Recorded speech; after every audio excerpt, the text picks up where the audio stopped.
Good morning बेटे। इस्लामियात का जो न्यू टॉपिक हम स्टार्ट करने लगे हैं that is the year of the grief. छोटा सा एक टॉपिक है, कंसंट्रेट कीजिएगा।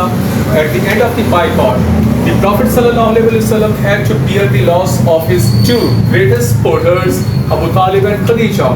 इस बायकॉट के एंड होने पे, ये जो सोशियो इकोनॉमिक बायकॉट था उसके एंड होने पे नबी सल्लल्लाहु अलैहि वसल्लम को अपने दो सपोर्टर्स, वेरी ग्रेटेस्ट सपोर्टर्स, जिन्होंने उनको ना सिर्फ फाइनेंशली बल्कि लोगों के जुल्म सितम से भी बचाया हुआ था, उनका लॉस बर्दाश्त करना पड़ा।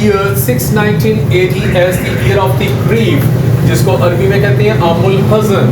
तो क्योंकि दो बहुत ही डियरेस्ट पर्सनैलिटीज़ एंड बहुत बड़े प्रोटेक्टर नबी सल्लल्लाहु अलैहि वसल्लम के इस साल में इस दुनिया से कूच कर गए, तो इसलिए 619 यानी जिस ईयर में ये हुआ था उस साल को ईयर ऑफ ग्रीफ का नाम दिया गया, जिसको अरबी में आमुल हज़न कहते हैं। और अब इसकी हम जरा डिटेल करने लगे हैं कि कैसे हुआ था। तो अर्ली इन 619 यानी इस साल के शुरू में Khadija died. She was ageing and her health may have been irreparably damaged by the food shortages। तो खदीजा रज़ी अल्लाह अन्हा की क्योंकि अब उम्र भी काफ़ी ज़्यादा हो गई थी, और फिर वो जो 3 इयर्स का जो बाइकआउट था इसके ड्यूरिंग में जो फूड शॉर्टेज हुई थी उसकी वजह से उनकी सेहत बहुत ज़्यादा डैमेज हो चुकी हुई थी और इस वजह से उनकी डेथ हो गई। Not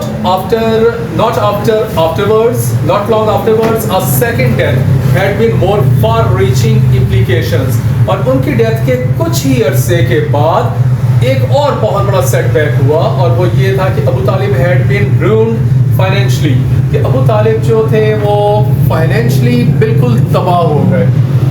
And may also have been physically weakened by the boycott, और बाइकआउट की वजह से, फूड शॉर्टेज की वजह से इनकी सेहत भी तबाह हो चुकी हुई थी। तो लेटर दैट ईयर ही फेल इल एंड डाइड। तो 619 ईयर के एंड के अंदर उसके करीब एंड का जब था तो उनकी भी सेहत काफ़ी ख़राब हो गई, वो बीमार हो गए और उनकी भी डेथ हो गई। सो बेटे दिस वॉज द टॉपिक, तो इसके अच्छे से नोट्स बना लीजिएगा।